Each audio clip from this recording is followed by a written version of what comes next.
learned to look at the world through the eyes and ears of elephants. Some people, other elephant people, have told me that I think I am an elephant. In some ways, perhaps they're right. Like Africa, the elephants take hold of your spirit. They can possess you and persuade you to look at the world in a different light. There's something so grand about the life of an elephant. Its great size, strength, and age.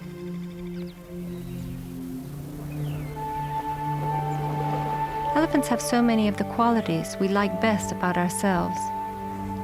Dignity, loyalty to families and friends, compassion, and a sense of humor.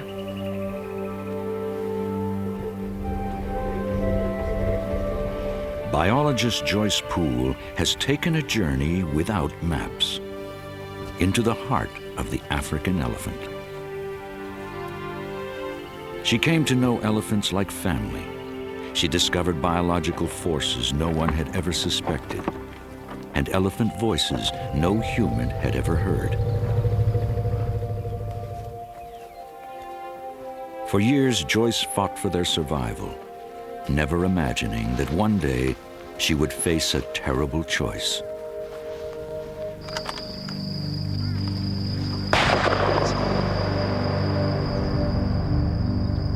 Joyce Poole would have to give the order to kill elephants.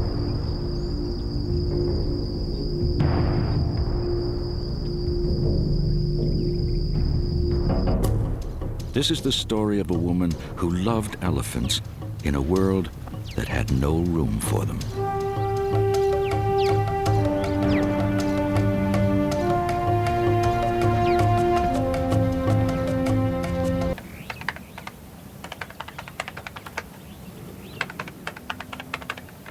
Looking back at how it all began, it seems as if Africa has always been my home. Joyce Poole's family came to Kenya in the 1960s when her father worked for the Peace Corps. She grew up in Africa. The family loved wild places and often camped in Kenya's Amboseli National Park. I saw my first elephant as a child of 7, a huge bull in Amboseli. And I remember asking my father what would happen if he charged the car. And as my father said, he'll squash the car down to the size of a pea pod. He came.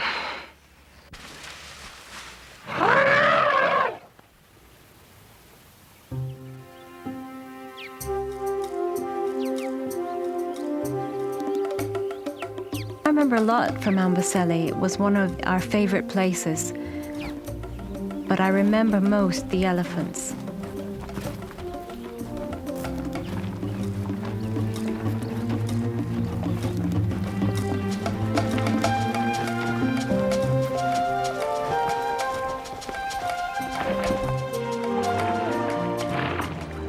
The swamps were home to a huge number of animals.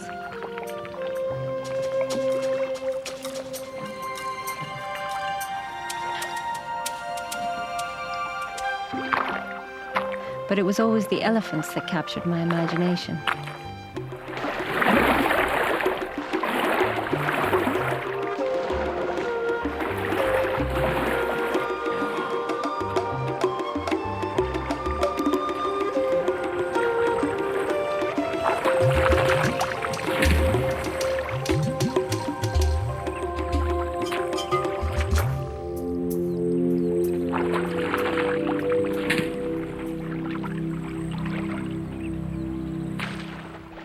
At the age of 11, Joyce knew what she was going to be when she grew up, a wildlife biologist. When the time came to leave home, she went out to live among the elephants. Her journey would soon change the way the rest of the world thought about elephants. But in time, it would change Joyce too. and turn all her dreams for the elephants into dust. It began in the shadow of Kilimanjaro on the Kenya border. Her new home was Amboseli National Park, where she had first encountered elephants. What was that? What was he? 4, that would have been No, that's not 72, right? 73. Her mentor was Cynthia Moss, who had already embarked on the most comprehensive study of elephant society ever attempted. Using a photo book with pictures of the elephants in Amboseli, Cynthia taught Joyce how to identify individuals. Tuskless. Just keep your eye on tuskless. Now look, here in this picture, you would say M57 was older than M22 because of the angle of his head, and yet he's much younger. Yeah. The elephants also got to know the researchers. Babies played in camp as if under the watchful eye of their own aunts.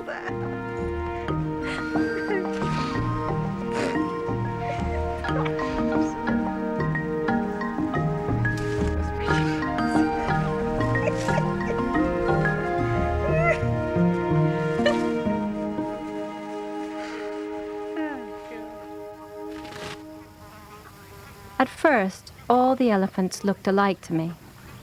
Large and grey with big ears. But Cynthia taught me how different each elephant really was. Elvira. Esmeralda was born in 1948. Joyce gradually learned to recognize individuals by their familiar features. V was named for the V notches in her ears. Tuskless had no ivory. Joyce was particularly fond of Jezebel, a noble old matriarch with one tusk pointing skyward and the other straight ahead.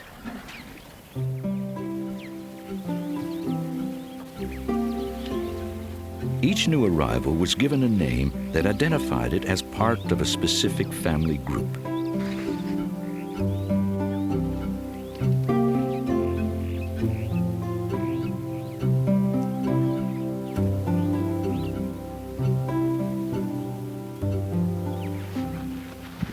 Cynthia Moss's work was already revealing that elephant families formed an unusually complex society, dominated by females.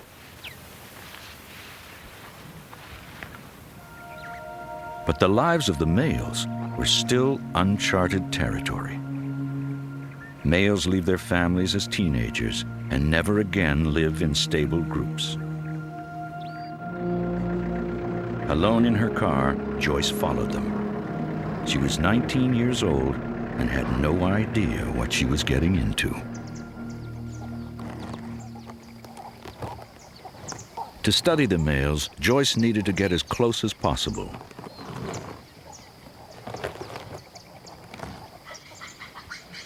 But the shadow of a bull elephant was a perilous place to be.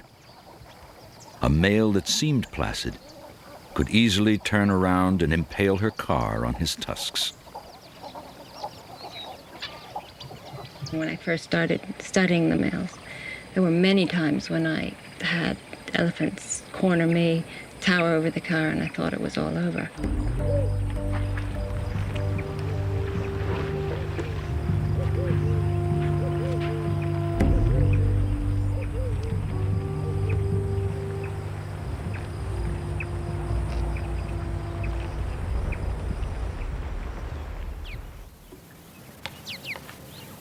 Showing who's boss is something male elephants do from the time they're youngsters.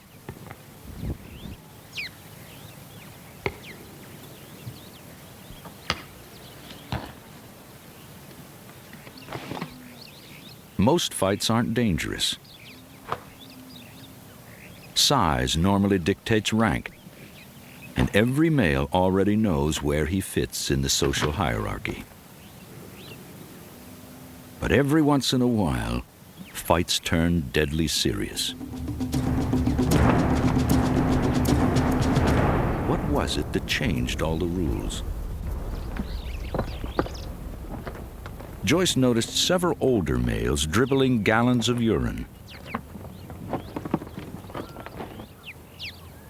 Glandular secretions darkened the skin behind their eyes as if with tears. She saw one elephant who also seemed to be suffering from a fungal infection. She'd never seen it before, so she named him Green Penis. But then other males turned up in the same curious condition. Joyce soon realized there was a pattern. Each male had his own time of year when the symptoms appeared, and it appeared at the same time every year.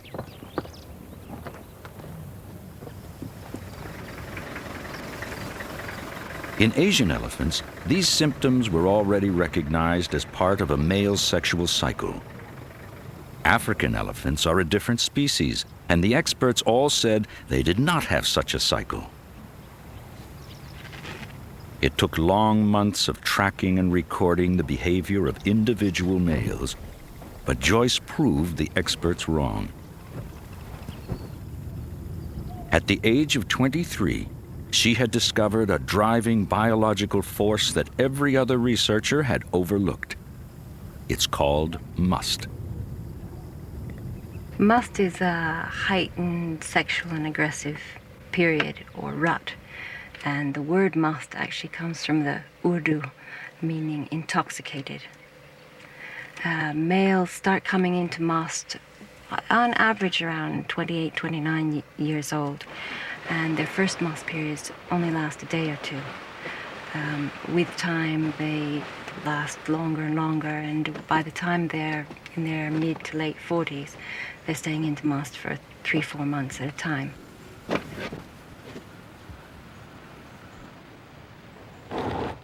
How do you study 6 tons of intoxicated male? It takes art as well as science.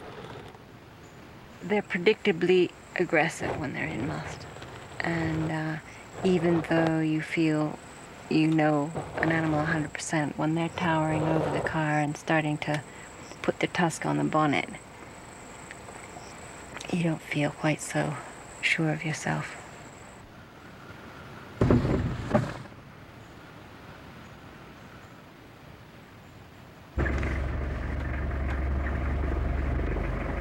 But over time, the must males accepted her, and Joyce came to feel at ease with them. His name is Beach Ball because everything about him is round.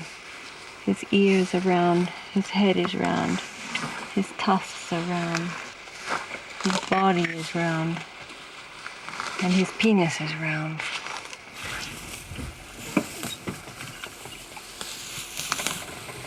Yeah, Beach Ball. You be nice. You be nice. I hear you've been misbehaving out at headquarters. Knocking down fences and gates.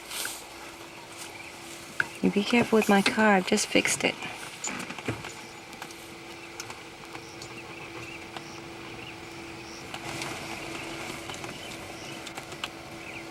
Each of the males used to have a sort of a ritualized way of greeting me. Agamemnon used to come and put his tusks up against the windshield and then throw his head back and forth over the top of the car here with his front legs up against the bumper. And Alfred always, put his trunk on the bonnet.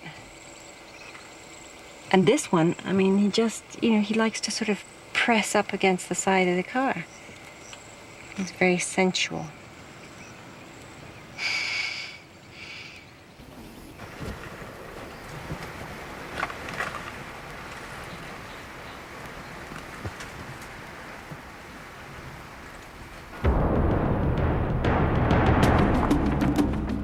The old stories of aggressive behavior by rogue elephants suddenly made sense. Males in must can be hostile, but mainly to each other.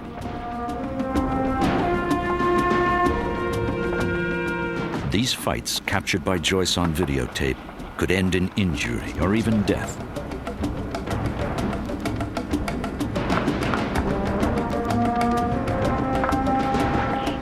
Who wins? Size is no longer decisive. The male who is closer to the peak of must has the advantage.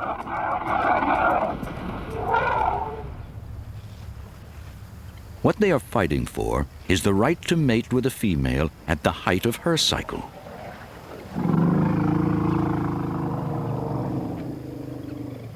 The dominant male stays close to the female.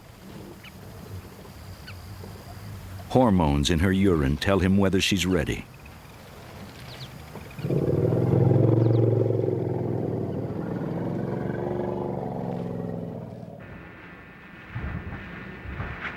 When the time is right, they mate frequently, while her family surrounds them.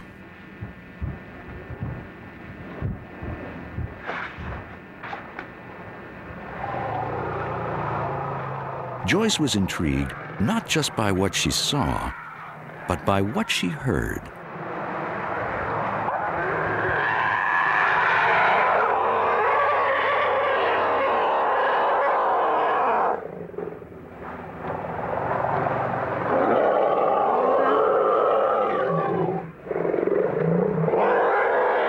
She dubbed it the mating pandemonium, a sound heard at no other time.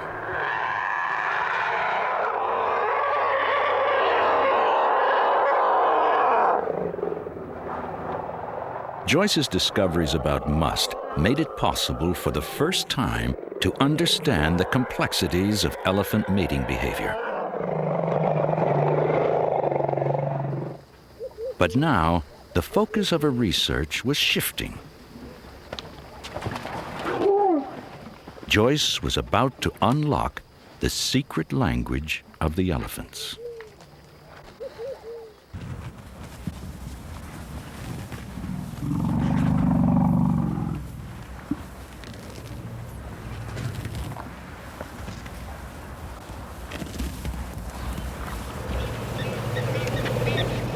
The language of elephants was a complete enigma.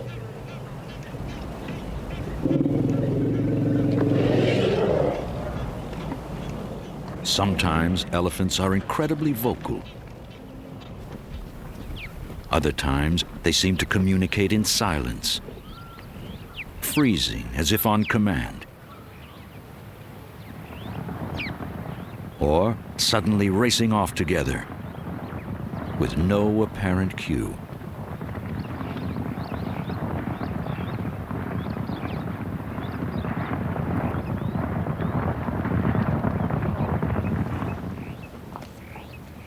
Even a charging musk male barely made a sound. I kept hearing a sound like, you know, if you take a thick piece of cardboard and you go whop, whop, whop with it. And they were flapping their ears in a certain way. So I thought this sound was the ear flapping, and it was a threat to me. And then I realized afterwards that, in fact, it was a vocalization that was being made, and the ear flapping was just in association with it. In the mid-1980s, Joyce collaborated with Catherine Payne, an expert on whale songs. Together, they were determined to uncover the secrets of elephant communication. We began making tape recordings of the elephants. It turned out that we were only hearing part of what they said. The rest was at a frequency too low for us to hear. Sonograms revealed that humans miss 2/3 of elephant conversation. Like whales, elephants were using a language that was mostly below the range of human hearing.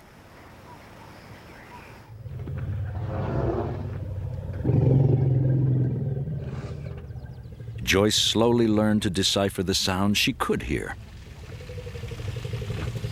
She came to understand 33 different vocalizations. Calls that meant, "Let's go," or "attack." Or a baby saying, "Help, I'm scared."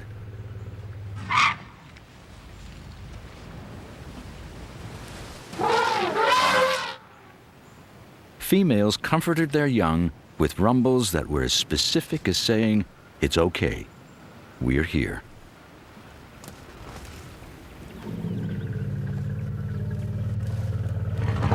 It was a radically new way to think about elephants.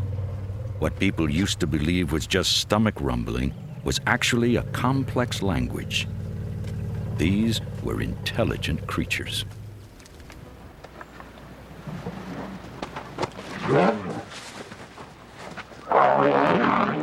Now that she knew what the elephants were saying, Joyce knew when to be afraid and when it was just play, even when to talk back.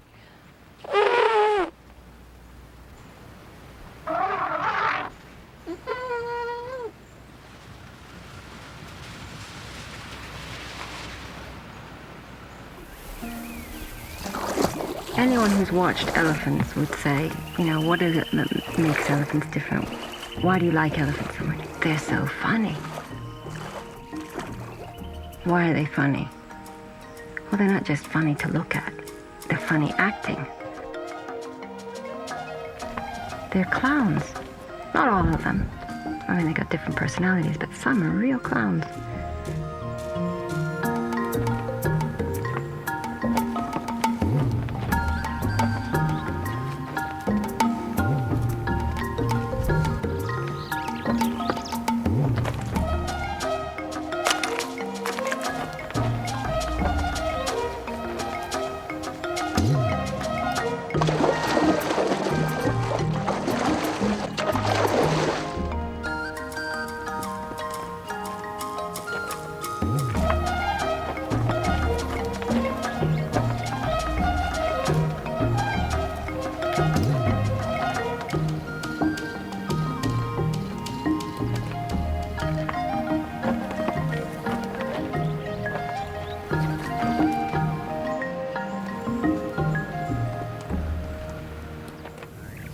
Joyce believed that elephants had emotions, a whole range of feelings, from joy to grief.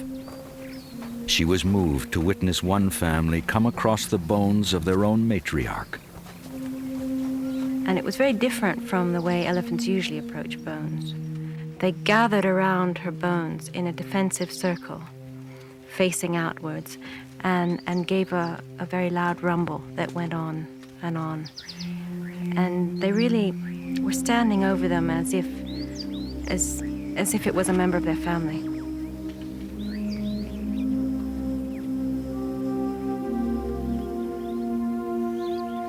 This whole just turning the bones over ever so slowly and gently and, feeling every little crevice.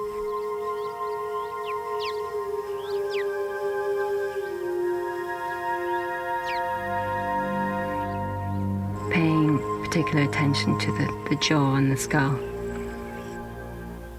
And then, backing around and touching with the hind feet.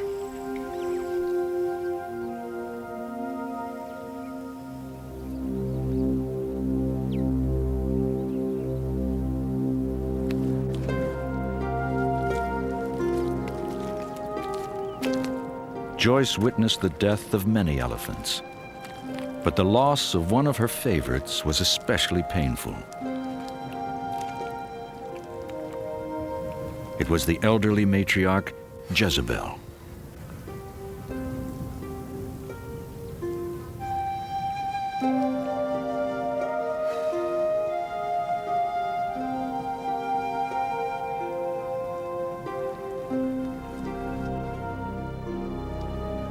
By the time Joyce arrived, Jezebel's tusks had been stolen and the corpse had been mutilated. Feet had been taken. She had been ill for a number of weeks, and I think when she fell, she was tracked down and her tusks were taken.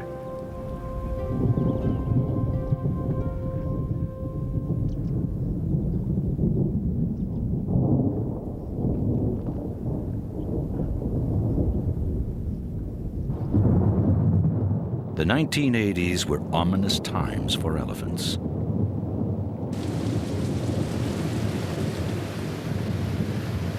Amboseli had always been a sanctuary for them. But throughout the rest of Africa, elephants were being slaughtered for their ivory.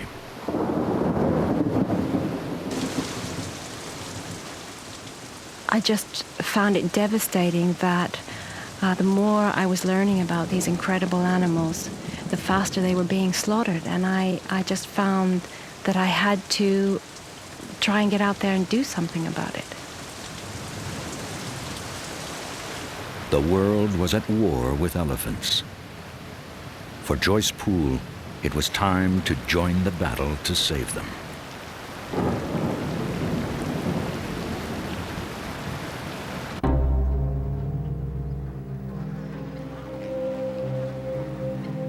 In the late 1980s, poachers were killing thousands of elephants to meet the demand for ivory trinkets.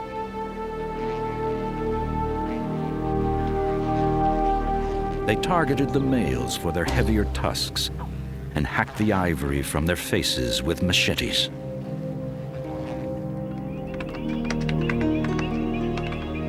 When the Amboseli Elephant Project started, there were 167,000 elephants in Kenya. Now there were just 25,000. In the vast areas where the elephants once roamed, all that remained were the gleaming white skulls of the dead.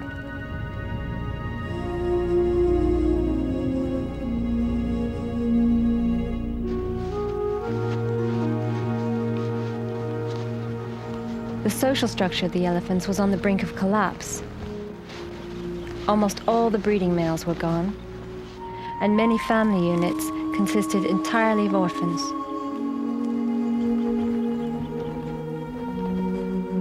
If the killing continued, experts predicted Kenya's elephants would go extinct.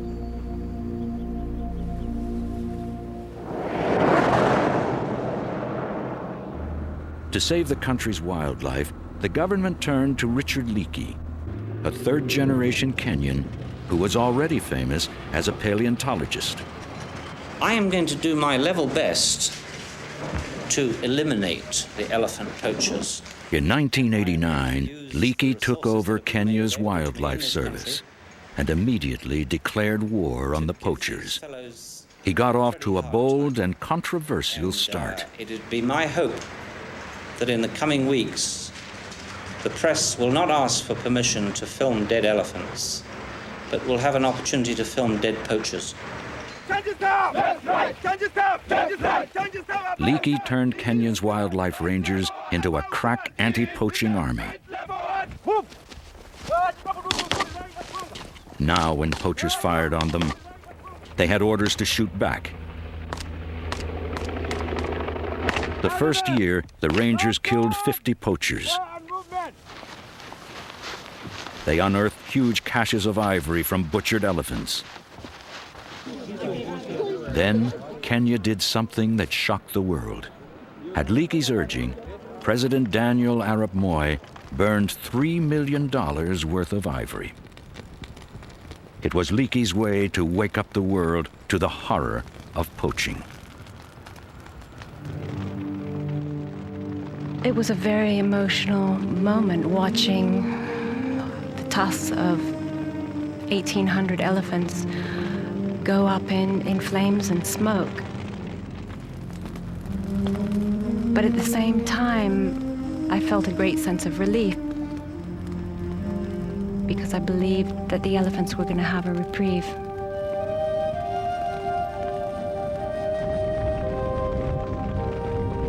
A few months later, the nations of the world banned all trade in ivory, with dramatic results.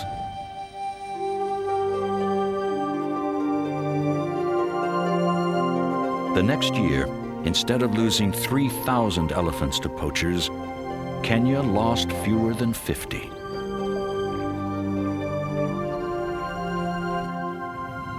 But like any war-ravaged society, the elephants would need decades to recover. They weren't going to get that time. In the very years the elephant population was being decimated, Kenya's human population had doubled. People and elephants were both hungry for the same land.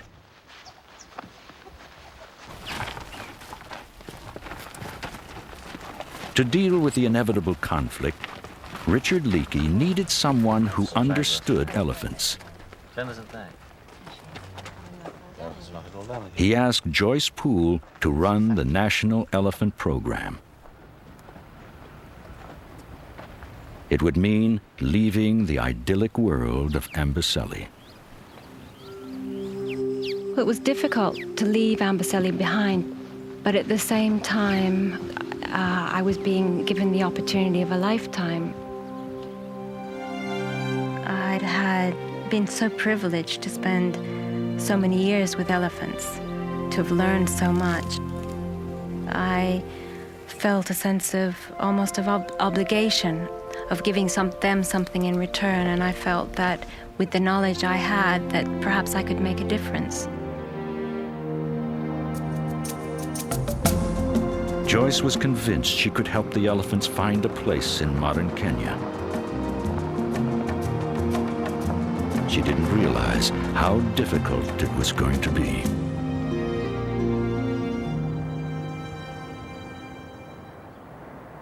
Joyce Poole had now entered the very heart of the conflict over elephants. At Kenya Wildlife Service, she recruited a team of committed young Kenyans. They were eager to develop new programs that would help people and elephants live together. One of the first tasks that I had at Kenya Wildlife Service was to survey the country and find out how many elephants we had left.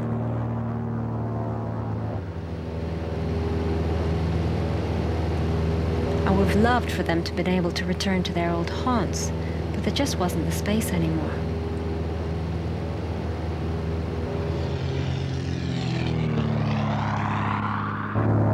I began to have this horrible vision of a future world where almost all of the land would be taken up by people, and the only space left for elephants would be inside a few national parks.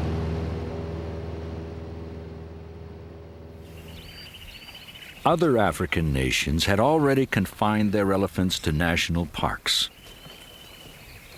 Joyce hoped that would never happen in Kenya. She knew it would ultimately mean controlling the elephant population. Elephants need space. An adult eats 300 pounds of vegetation a day. As the population grows, elephants can have a devastating effect on park habitat. For other African nations, the solution is to compute how many elephants the land can sustain and kill the rest. It's called culling.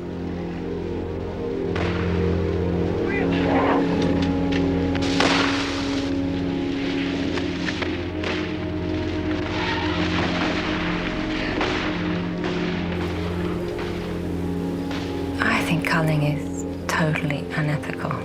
I think it's barbaric. I suppose I imagine it like taking a group of humans and just deciding we're going to take out this family or we're going to take out that family.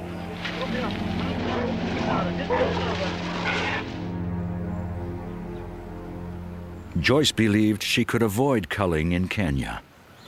But now there was a new problem. Elephants were beginning to move out of the parks. And when they did, tragedy was waiting. The elephants could no longer go back to their old migratory routes. Settlers had planted crops everywhere. Families had staked their entire lives on what had once been prime elephant habitat. The elephants were just going back to their old haunts, but from the settlers' viewpoint, they were out of control. The radio messages came in from the stations almost every day. Elephants were on the rampage. They were eating their way through cornfields. They were knocking down houses, and they were trampling people to death. Joyce knew she had to keep people and elephants apart, and it was a matter of life and death on both sides. She tried to protect vulnerable farms with electric fences.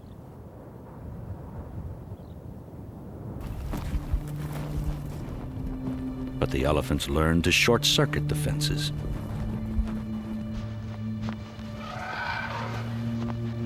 Elephants broke in through here last night and went out into the shambas out here.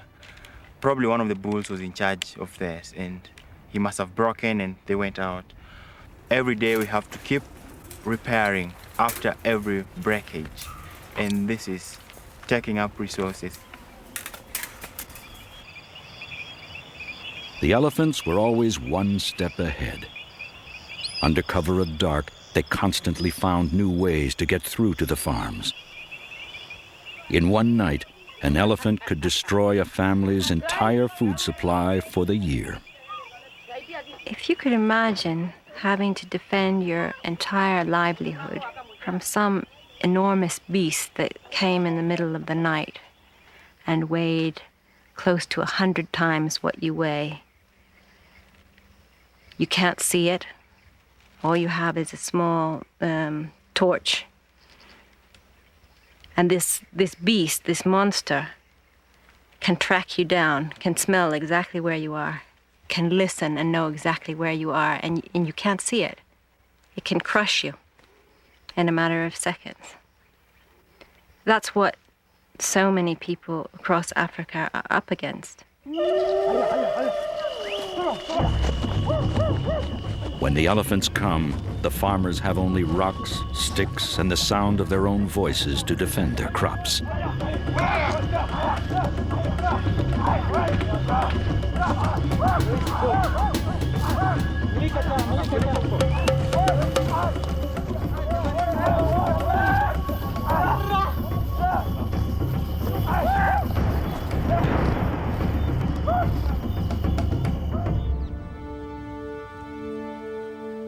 In the morning, at least one family faces famine.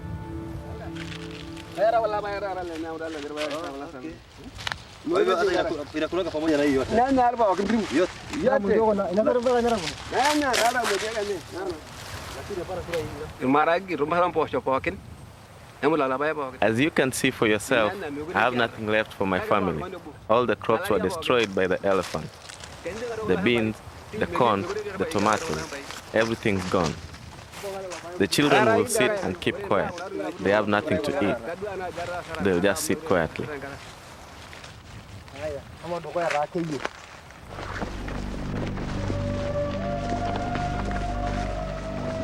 The close contact between people and elephants sometimes ended horribly.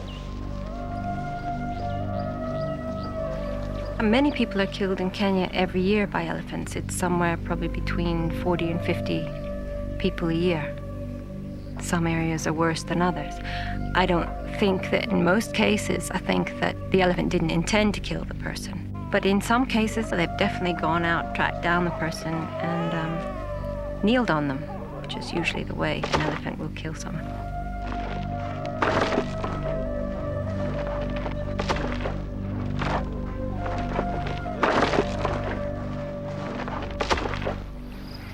The most effective way to control problem elephants was to shoot them, but local wildlife wardens lacked the equipment and training to do it properly. Many of the elephants that were being shot were the wrong ones. That it wasn't the elephant that had killed Mrs. So-and-so, that it wasn't the elephant that had gone into the shamba and destroyed it. The elephants that were being shot were taking hours to die. It just wasn't right. Joyce had to face a painful reality. She'd come of age learning how elephants live, and she accepted the need for some to die. But now, she was going to have to give the order. I realized that elephants were going to have to be shot, that we couldn't allow elephants to go rampaging through people's farms and killing people. But if we had to kill elephants, I wanted to make sure that we at least killed the right elephants, the ones that were doing the damage. In 1992, Joyce established a special team and sent them into military training to become marksmen. Their job was to kill problem elephants, but to do it humanely. I think the question isn't how can we justify shooting elephants. I think the question is how can we justify not shooting them. I mean, when you've spent the night out in a maize field with people who are just having their whole livelihood destroyed right there and then, you know, there is no other alternative. Now, when villages suffered repeated attacks, Joyce sent her control team. They watched by night till the elephants came. We're going to wait for the elephant. They'll be coming in probably in an hour or two. We'll wait for them here. As soon as we hear them coming in, cutting into the maize, we'll cut into the maize above them and come around and try and get in front of them. We'll try, so if we can get them coming towards us, we can then pick out the ringleader and we'll shoot him. We've got to shoot one out of the herd to stop them from doing this. There's no other way we can stop them.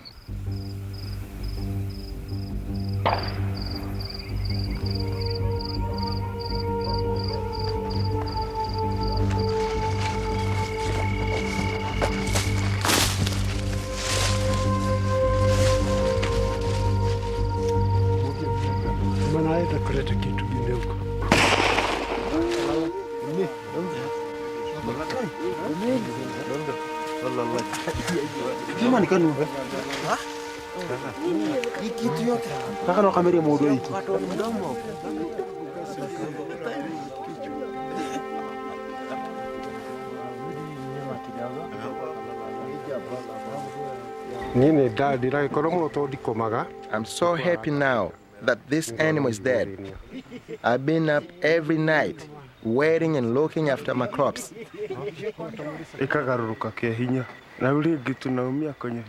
The elephants have been bothering us for the last 5 years and destroying our crops. Some of the farmers actually have not harvested anything from their fields.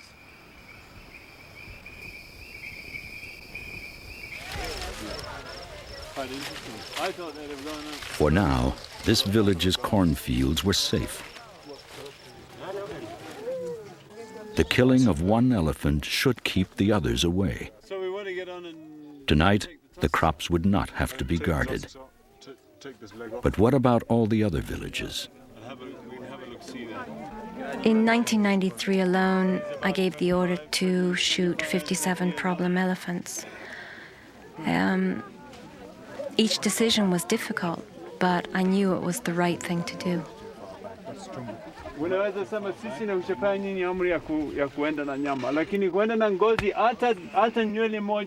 For these villagers, the monster that once terrorized them was now just thousands of pounds of meat in the morning sun.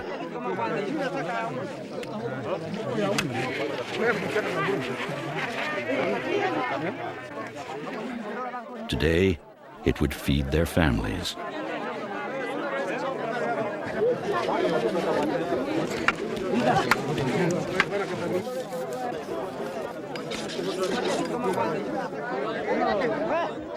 All over Kenya, deadly encounters between people and elephants were on the rise.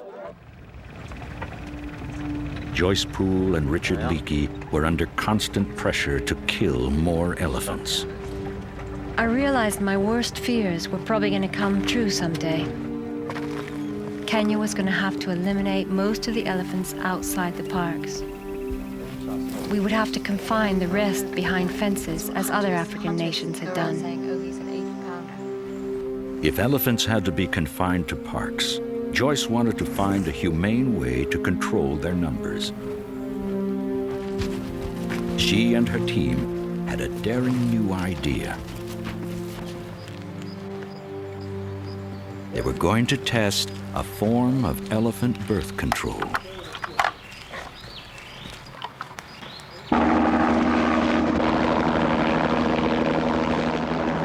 make sure you don't let them go back across the river.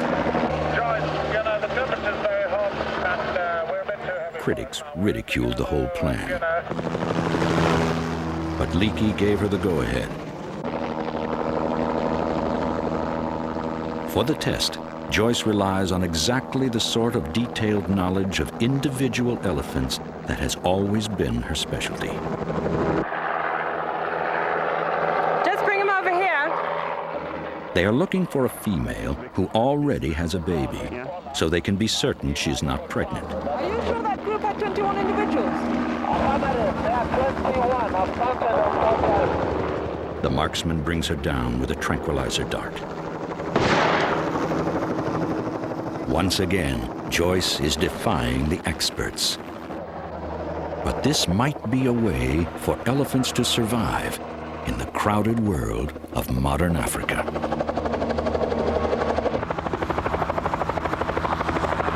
Once the elephant is down, Joyce and her team have only 20 minutes to do their work.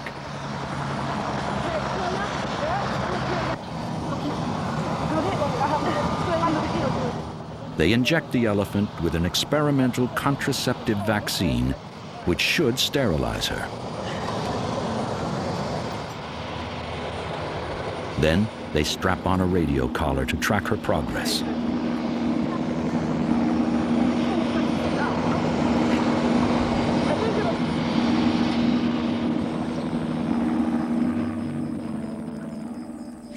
Joyce believes birth control for elephants may mean hope for the future. But it will take years to prove that the contraceptive works.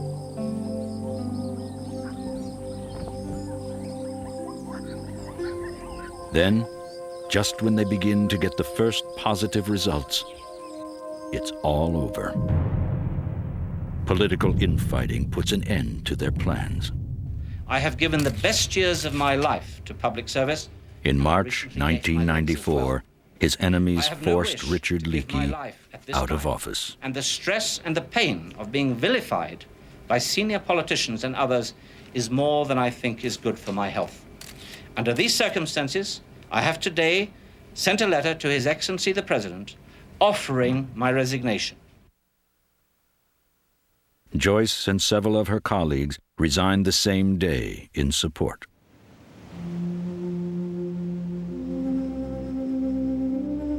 What was so devastating about it was that KWS had had such successes, and my own program, we had built up such an extraordinary team, and we had really done so much, and I feel that people knew that. People were on our side. Yes, they wanted us to do more, but they realized we were doing the best we could. And all of a sudden, Richard is forced to resign. And everything is just left in limbo.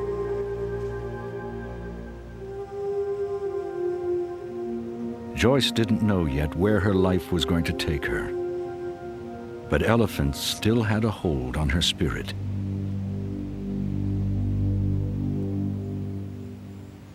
She went back to visit Amboseli. She now had a daughter named Selenge. Joyce wanted to introduce her child to her old friends.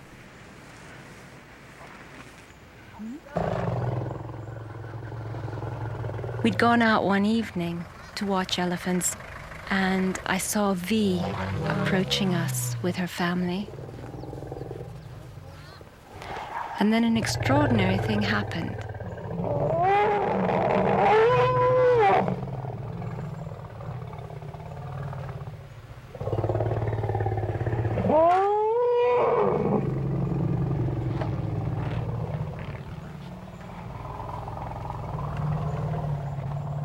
It wasn't just any rumble, it was a greeting rumble. And who knows what was going on in the elephants' heads. I could only guess that they had remembered me, and they were welcoming us back to Amboseli.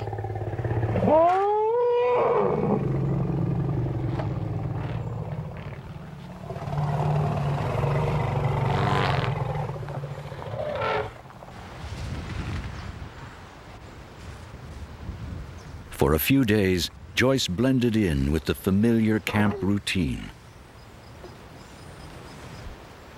Okay, so what I need to do really is... Her old colleagues were still pursuing their research. What does she print? Can she print this out down here? 58. Elephants would always be part of Joyce's life.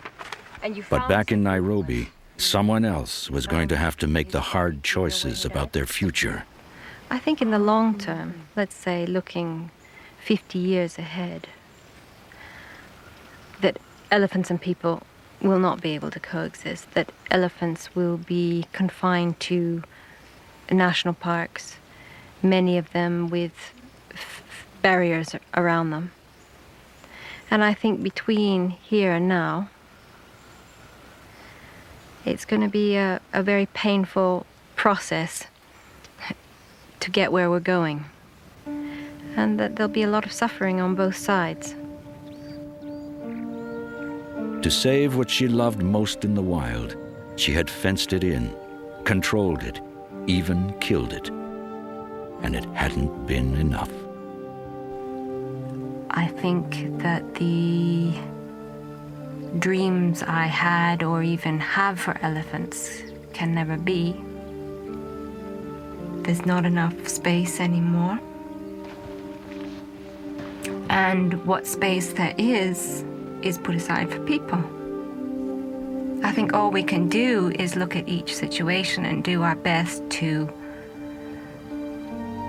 protect what can be protected, look for solutions for the conflict, and where we can't do anything, we just let it go.